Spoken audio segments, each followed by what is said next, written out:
যে পরিযায়ী শ্রমিক ভাইয়ের, বাঙালি শ্রমিক ভাই রবীন্দ্রনাথের ভাষায় কথা বলেন, বাংলায় কথা বলেন, বাংলার মানুষ, বাদুড়িয়ার মানুষ, আমাদের উত্তর 24 পরগনার, কাজের জন্য মহারাষ্ট্রে ছিলেন, তাকে খুঁজে পাওয়া যাচ্ছিল না। আজকে বস্তার মধ্যে তার টুকরো টুকরো মৃতদেহ পাওয়া গেছে, এবং পাওয়া গেছে কোথায়? সেই বস্তাটা তার বাড়ির কাছে পাওয়া গেছে।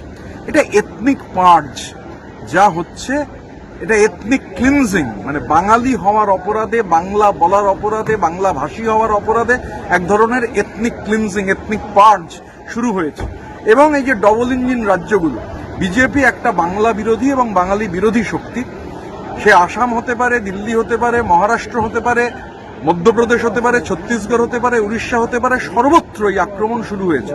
এবং আজকের যে ঘটনা, এটা একটা ভয়ানক প্রবণতা, কারণ আক্রমণটা এখন আর একদম মানে মেরে ফেলা পর্যন্ত। এবং এটা আমরা বলছি, এই ঘটনাটা ওই আবার আমি বলছি যেটা এথনিক পার্জ, এথনিক ক্লিনজিং, বাঙালি হওয়াটা অপরাধ হয়ে দাঁড়িয়েছে।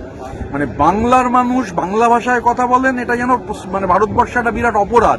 পশ্চিমবঙ্গ এখন যেন ভারতবর্ষের অংশ নয়। যারা, যে জাতি এই গোটা দেশের স্বাধীনতার জন্য সব থেকে বেশি রক্ত দিয়েছে, যারা প্রথম নোবেল এনেছে, পৃথিবীর প্রথম অশ্বেতকায় মানুষ হিসেবে ইউরোপের বাইরে রবীন্দ্রনাথ নোবেল এনেছেন, রবীন্দ্রনাথের ভাষাতে, বাংলা ভাষাতে, এই পরিযায়ী শ্রমিক তার মায়ের ভাষাতেই দেশের জাতীয় সঙ্গীত। এই বাংলার মানুষকে গোটা দেশের বিভিন্ন প্রান্তে এবং পার্টিকুলারলি বিজেপি শাসিত রাজ্যে এইভাবে টার্গেট করা হচ্ছে। এটা একটা এথনিক ক্লিনজিং, এথনিক পার্জ।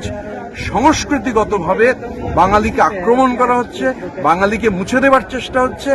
এভাবে বাঙালিকে মুছে দেওয়া যায় না। যে ঘটনায় নিন্দা করার কোনো ভাষা নেই এবং এর বিরুদ্ধে তীব্র প্রতিবাদ, একেবারে রাস্তা থেকে শুরু করলে পার্লামেন্ট পর্যন্ত এই প্রতিবাদ হবেই। এই প্রতিবাদ কেউ আটকাতে পারবে না।